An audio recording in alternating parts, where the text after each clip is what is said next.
Support for NPRmageddon comes from Biomechanica's artisanal cybernetics. Witness the signature piece of the collection, the Murder Hand, fusing a vibrant pre-calamity heritage with an appealing bohemian aesthetic. Biomechanica, the viscera of luxury. You're listening to NPRmageddon, National Post-Apocalyptic Radio. The voices you know, the voices you trust, that aren't in your head. From NPRmageddon in Los Angeles, I am Bryan Garcia McMillan Keithley. Rats, mice, bunny rabbits. Residents of Los Angeles are no strangers to filthy rodents, but there's a new breed of pest whose appearance is as unusual as its habits. We go to Collin Kelly for more.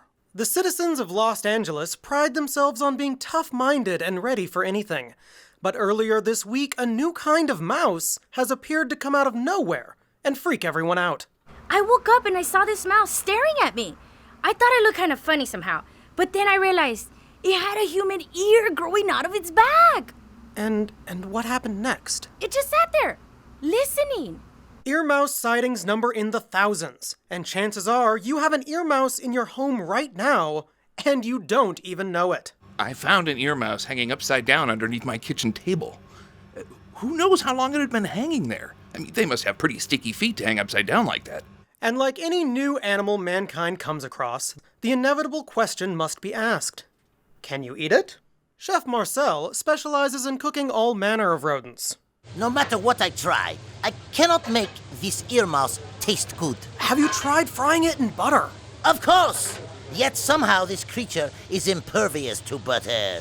And even if you can manage to eat one, you'll be puking 15 minutes later. It makes no sense. It's as though these things have been engineered not to be eaten. The sudden appearance of the earmouse has led political activist Hart to call into question the claims that the earmouse is just an ordinary mutated animal. Ordinary mutation, my ass. Sickening mutation, more like it. Our government is spying on us. All of us. And if you don't believe me, just cut open the eardrum on one of those little bastards, and you'll find a tiny transmitter inside. And remember, folks, somebody put that in there. That was directed action. And don't even get me started on the taste. Just fucking yuck. President Gore held a press conference to address the earmouse infestation and deny any allegations of government involvement. Now, due to my commitment to partial transparency, I will answer any question that I don't have a problem with. Collin Kelly, NPRmageddon. Sir, does that mean to say that the government denies all involvement with the earmouse infestation? I wouldn't go that far. But due to my deep commitment to public safety, that's all I'm prepared to say at this time. Now, if you'll excuse me, I'm running late for a public execution. And I don't want to leave anybody hanging. Regardless of whether it's an ordinary mutation or secret government plot, the earmouse does have its fans. At the end of a long day at the killing field, it's so nice to have somebody to talk to, you know? I actually ended up customizing mine by piercing the human ear on its back. Now we match. So cute, right? Cute or unsettling, one thing's for certain. There's an earmouse listening to everything I say. Collin Kelly, NPRmageddon. Education is the greatest gift you can give your children. I mean, apart from food, and a weapon, and the training they need to defend themselves, which is sort of like education. I guess what I'm saying is education is the third best gift you can give your children, with the caveat that I'm defining education narrowly as practical survival skills. Obviously, I'm not talking about stupid shit like math. Thank you. The last time Betatech spokesman Fred Willard joined us, we learned about a former slave distribution center in Echo Park that the company transformed into an even larger slave distribution center. But alternative labor innovations are but one bullet in Betatech's gun for future-proofing the Los Angeles of tomorrow. Fred, welcome back. Thanks so much for having me. I understand Betatech's latest initiative is tackling a very serious problem. Yes, Bryan, drug abuse. Opium, cocaine, and drip dealers have become huge problems in our fair city. And in the name of public well-being, We intend to stamp them out. Now, is that true, or is this just more corporate speak? Corporate speak? Listen, individually, 100% of those words are true. Individually? Yes, opium, cocaine, and drip are huge problems in our fair city. Do you agree with me? Can I get you to go there? Yes, of course. And can you tell me why? Jonesing, side effects, withdrawals? You're so close.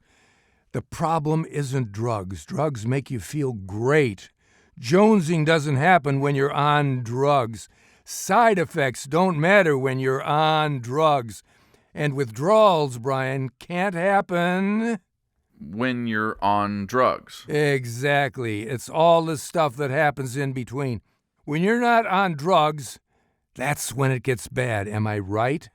No. Hear me out. At Betatech, we're committed to making people happy. Drugs are a reliable source of happiness. So why not create an internet of drugs?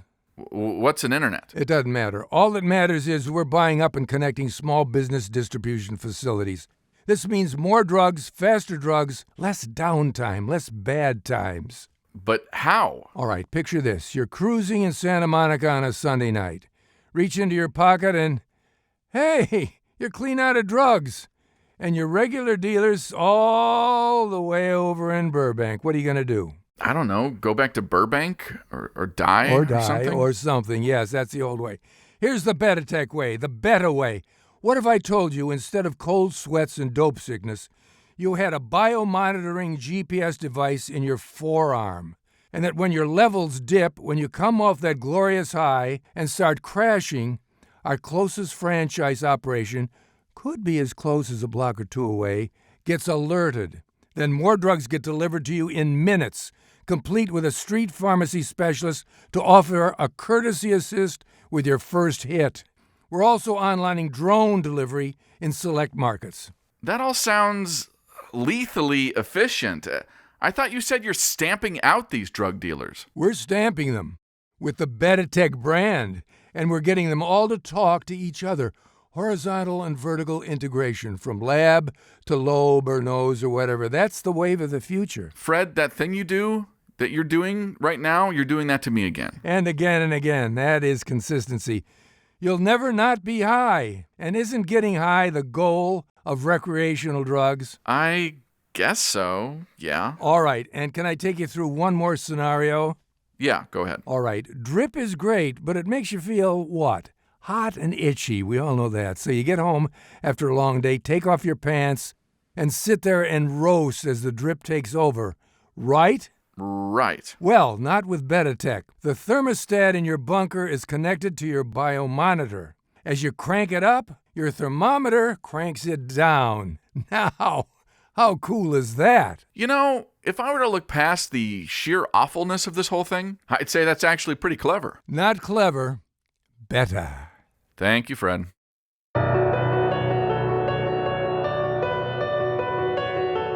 Can we commune with the spirits of the dead? Yes, and it's abhorrent. NPRmageddon's Peter Podgursky has the spooky details of one disgusting woman who would like to do that for some reason. Spooks, specters, phantasms, apparitions, shades, spirits, visions, ghosts, haunts, poltergeists, wraiths? In the past, people had these things called thesauruses that could easily generate such lists. More to the point of this story, a psychic dubbed Love Child Sagittarius claims to enjoy direct contact with the dead, and she's taking the phrase, things that go bump in the night, to a whole new level. Sure, I commune with the dead, but it's more than commune. They inhabit me. I inhabit them. It's an interdimensional transference of energies, and it is intensely pleasurable. Does she use this amazing power to help grieving family members find peace with their deceased loved ones? Such a higher calling is not particularly high on Love Child's list. I don't care about the families. My spirit men left their families. They hated them so much they died. So why didn't they move on to a better place? But they did. It's the best place in the universe. My Lady Chakra. We are on the precipice of a pyramidal confluence, And this is just the tip, baby. Lovechild invited me to the room where she liaisons with her spirit men. The room is a soft pink with accents that include iridescent curtains and the sounds of a sitar floating from a tape deck. A stick of Nag Champa incense fills the room with a spicy earthiness. Here she allegedly communes with the dead in marathon sessions, often one-on-one, but sometimes 2 or even 3 at a time. Her record is 7. I call it seventh heaven. Love is love, baby. Love is love. But that doesn't sit well with the widows of these dead men. It's absurd. It's disgusting. I hope she chokes on a ghost wiener. The lady is just greedy. Please, love child, if you're listening, don't keep all that haunting to yourself. I want to be haunted too, over and over and over and over and over. For now, these pleas have fallen on deaf ears. These women create many different lies for their hostile energies. But the true reason is very simple. Everyone is jealous of my ghost busting. Ghost busting? Are you harming these spirit men in any way? No, not at all. I am not busting ghosts. The ghosts are busting on me. They're busting on you? I mean, no. Do you mean... Wait a minute. How can I say this? You know what? I can't. We're just gonna have to leave it there. Peter Podgursky, NPRmageddon.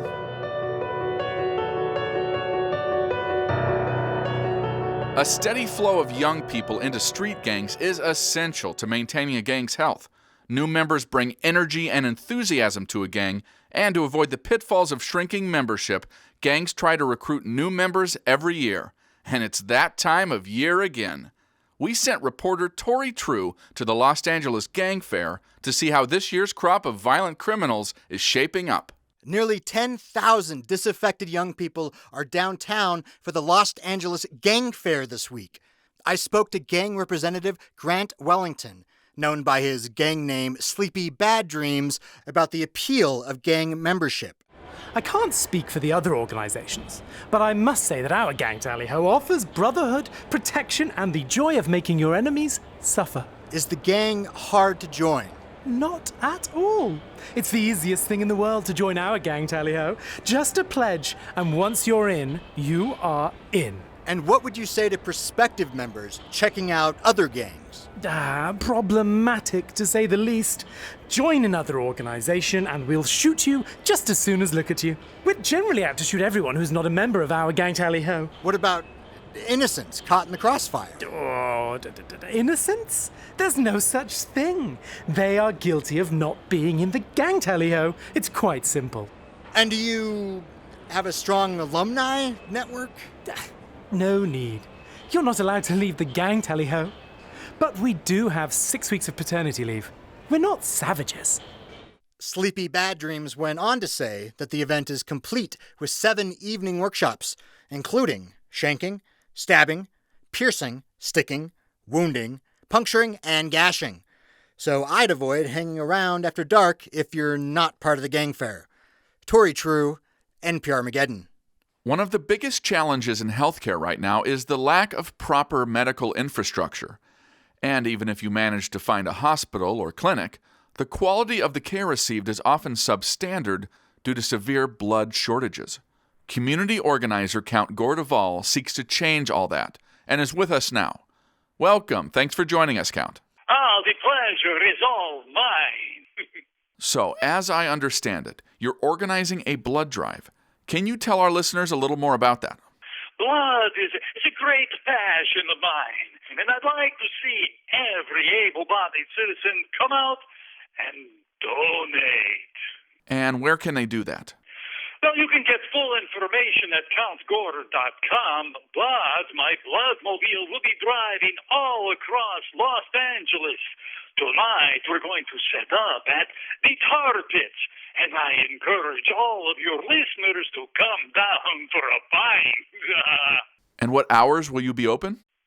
We want to get as many people donating as possible.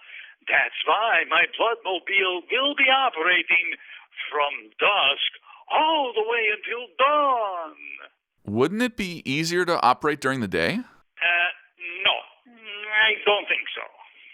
Okay. So after the blood is gathered, how is it distributed to the hospitals that need it? What are you talking about? I just assumed the blood drive was to help the hospitals? No. It doesn't have anything to do with that. Then why organize a blood drive? I'm so glad you asked. I have always been a big fan of humans in general, and human blood in particular. So, am I to understand that you are not human? No comment. And am I correct in saying that you're piggybacking on the well-publicized blood shortages in order to acquire blood for personal use? A guy's got to eat, doesn't he? So you're a vampire, right? Yes, totally. I'm a vampire, yes. Why would you think that anyone would voluntarily come to donate blood to a vampire?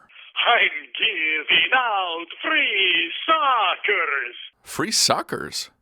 Well, that changes everything. We'll be sure to see you and your bloodmobile at dusk. Thanks, Count. And by suckers, I mean, I suck your blood. You should have quit while you were ahead. Sucker.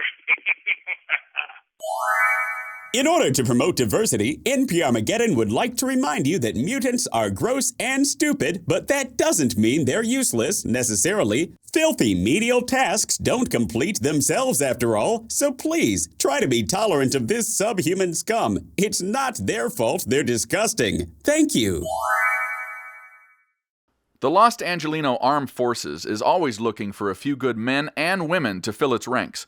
And thanks to a new government mandate, combat jobs are open to non-humans as well.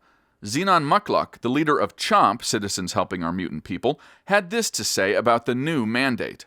When it comes to mutants fighting alongside normal humans, we just want our own place at the table. The dinner table, so we can eat them. But no, seriously, we're happy to lend a hand. One we ripped off a human guy. In response to the CHOMP statement, a counter-movement has been organized. They're called PAM, an acronym that stands for Pam Against Mutants, which is really just one woman, named Pam. We don't know anything about these people. How are they going to occupy the same combat roles as normal folks? And we have no idea how big they dicks is. Without a proper measuring protocol in place, what we going to do? Trust self-reporting? Army, read my lips. Measure they dicks. Addressing the thorny question of mutants in the military requires a deft touch, a thorough understanding of history, and keen journalistic instincts. Absent all that, we'll settle for Katie Miriam with more on this story. The government mandate opening up combat jobs to non-humans, also known as the Badass Mutant Army Mandate, has met strong resistance from veterans. Not all mutants have supernatural abilities, unless butt ugly is a supernatural ability. Old Man Stemson is a combat veteran of countless wars and is vehemently against the inclusion of mutants in the armed forces. Mutants are bone, stick, stone stupid.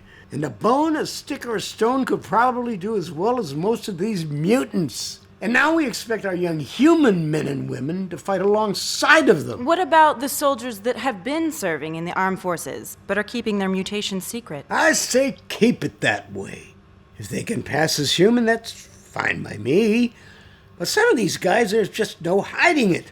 And while the older generation is usually horribly prejudiced, what about the young men and women who are currently serving? I say bring them on. Major Gordon is a proponent of mutants in the military. I don't care what you look like. If you can stand in the way of a bullet or a spear, we can use you. And what about the concerns that the physical standards to join the military might have to be altered to accommodate mutants? Those concerns are completely unfounded. The mutants will have a very specialized role in the military. The standards for normal people will remain normal. What kind of role did you envision? Well, some of them are like pill bugs. They just roll around. Fine, but will the armed forces be segregated? Hell yeah, it will. Have you seen these mutants? There is no way we give them the same rights as a human soldier. We want to stick them right on the front lines. It's dangerous out in front. But wouldn't that mean they would need superior weaponry and training? No. You've got it all wrong. Don't think of them as traditional soldiers. Instead, think of them as a kind of a shield made of meat. So the military wants to use mutants to basically soak up the brunt of an attack. Exactly. But there's also a psychological element at play. How so? When the enemy sees what we're willing to do to our soldiers, they'll think twice about messing with the United States of Los Angeles. It's clear the Los Angeles Armed Forces is evolving, but the real question is it mutating? Well, that's what this whole segment was about. Katie Merriam, NPRmageddon. We now have some breaking news. Violence has erupted at the Los Angeles Gang Fair. We join our own Tory True for more. Tory, the street gangs have gathered peacefully, so this couldn't possibly be gang-related, correct? What do you think, Bryan? You gather together over 200 gang members in one place.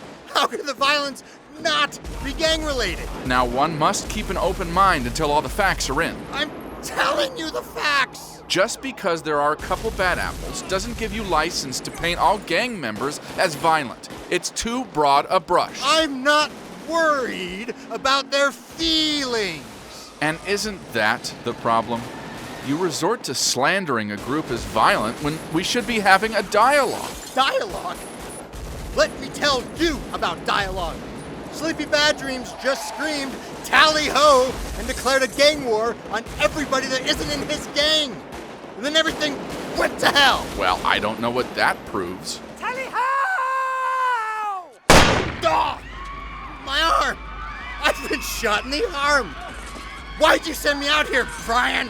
This is all your fault. And now you're pointing fingers at me? Man, you are some piece of work, pal.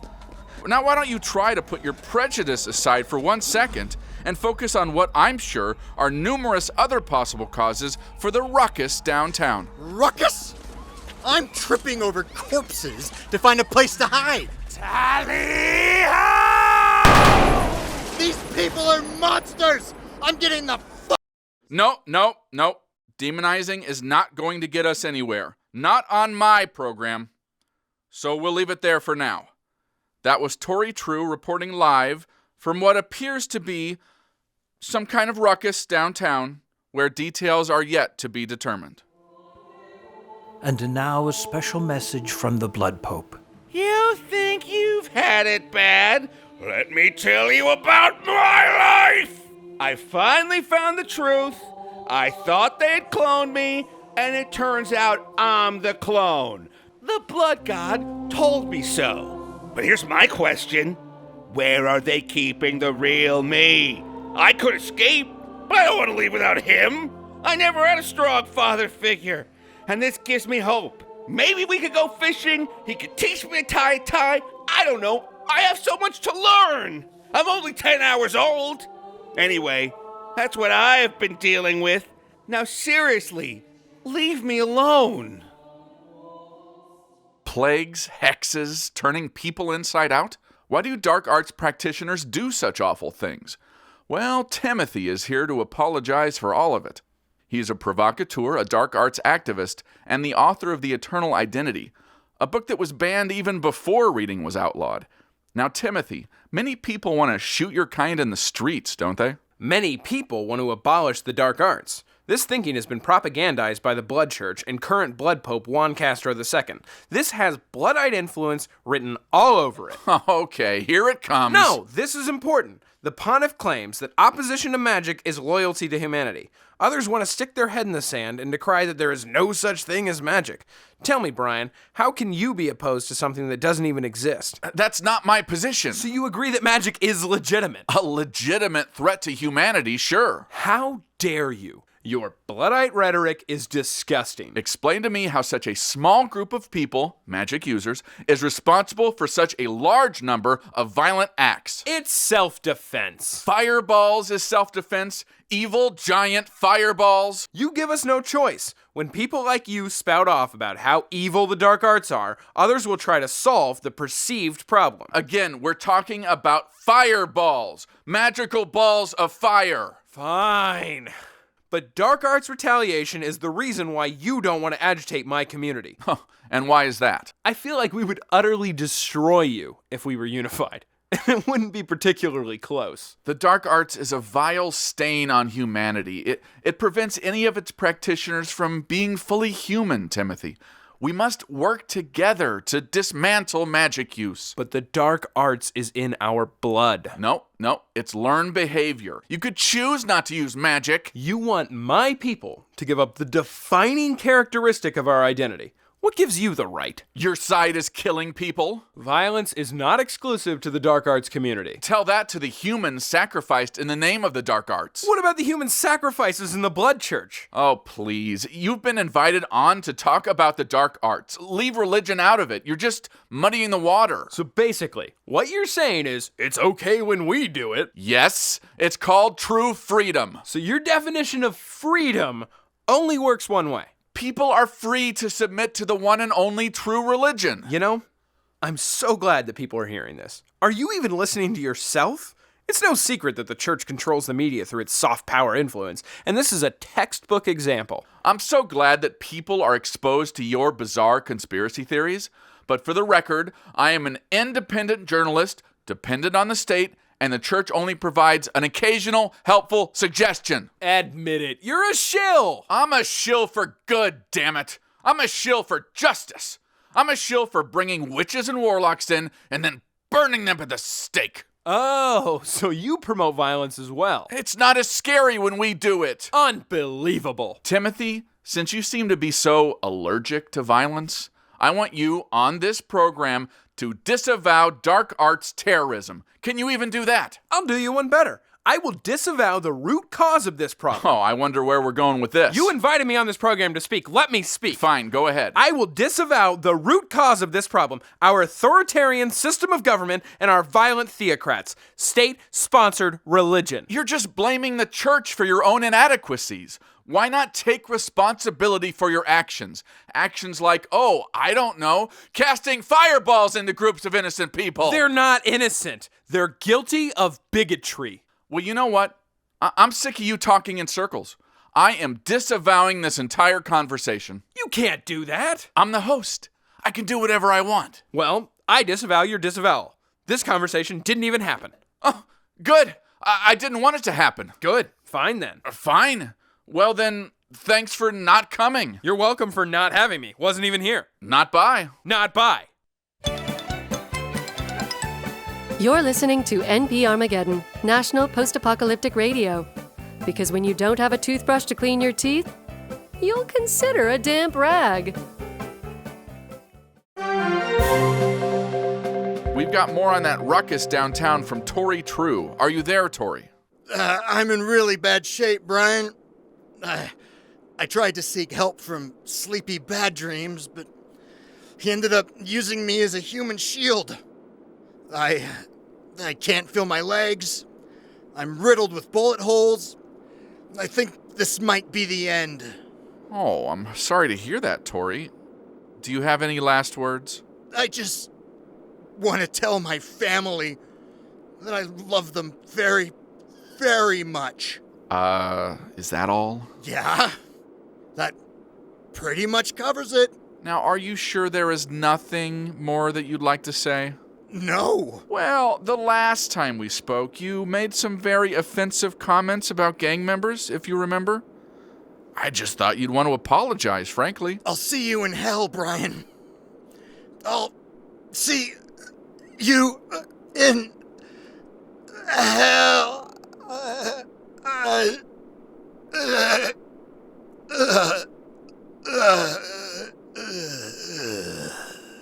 Gosh, I can tell you've lost a lot of vital fluids. So I'm going to make the decision to fight your hate with love. I accept your apology, and you are forgiven for your prejudice, your ignorance, and your jumping to conclusions. Goodbye forever, Tory, and tally-ho.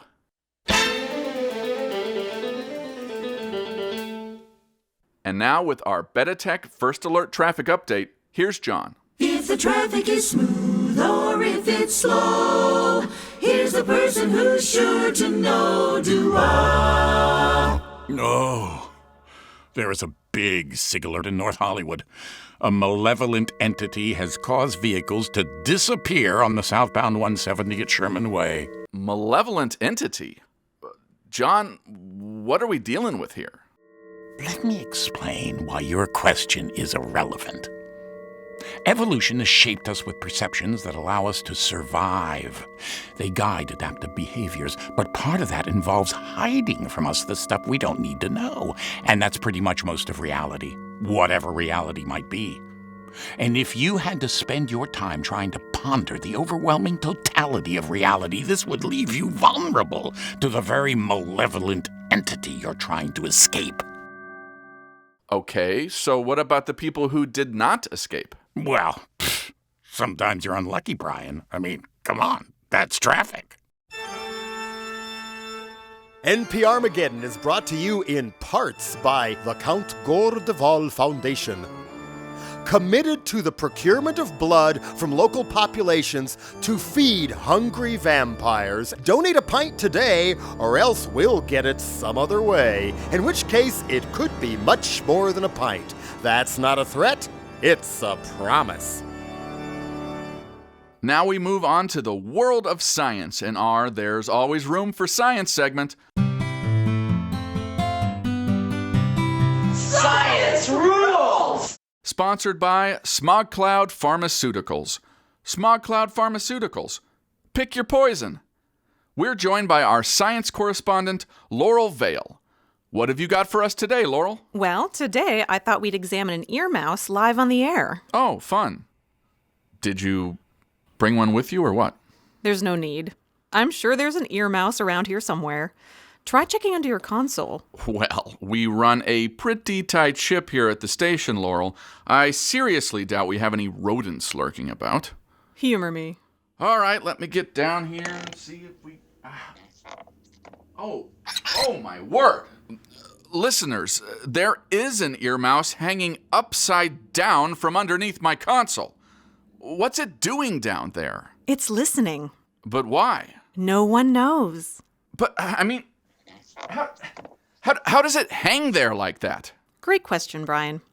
Earmouse feet have thousands of tiny hairs that create multiple contact points between the earmouse and any surface. These hairs allow the earmouse to scale walls or even hang upside down, just like a spider. Well, that is something. Go ahead and pry it off and put it into my Smog Cloud Pharmaceuticals science tray. Okay. Let's see here. Nope. It's not happy with me, Laurel. Well, I'll just use my trusty rusty science hammer and render the earmouse dormant. You smashed in its skull. Looks pretty dormant to me. Now, there's a rumor that a small transmitter is inside the eardrum of the human ear on the mouse's back. Oh, that's just a conspiracy, Laurel. We'll see what my handy-dandy razor blade has to say on the matter. Oh, that's disgusting. That's science, Bryan. And would you look at that? Listeners, I wouldn't believe it if I hadn't just seen it. There does appear to be a small transmitter embedded inside the ear. The government is spying on its people.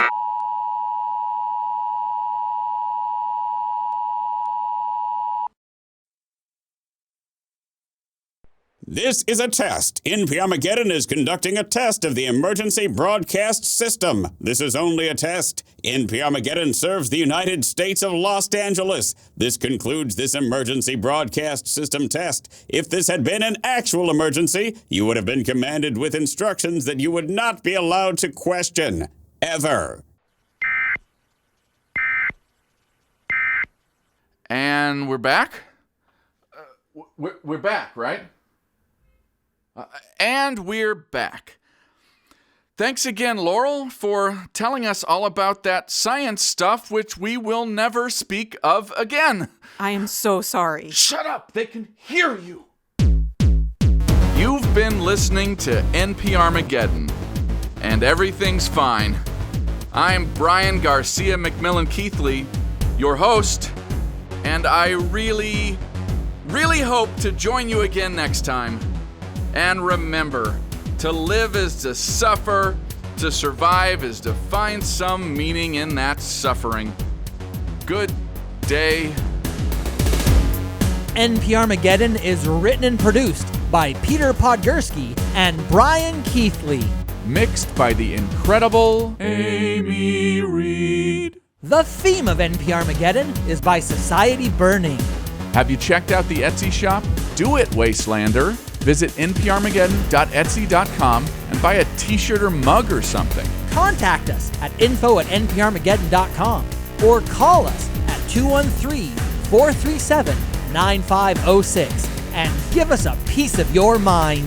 And keep those reviews coming on Apple Podcasts. Here's one from Nicholas Name Sr. who said, "Deranged and very funny. This show is not only hilarious, but really well produced and fully imagined. It's like a fusion of Mad Max and Mad Magazine. Mad Max-azine? A totally singular, unhinged delight. Added bonus, correspondents Bryan and Peter have lovely voices." Well, Nicholas, flattery will get you everywhere. And speaking of lovely voices, here's the full cast of Episode 4, Let Me Bend Your Earmouse.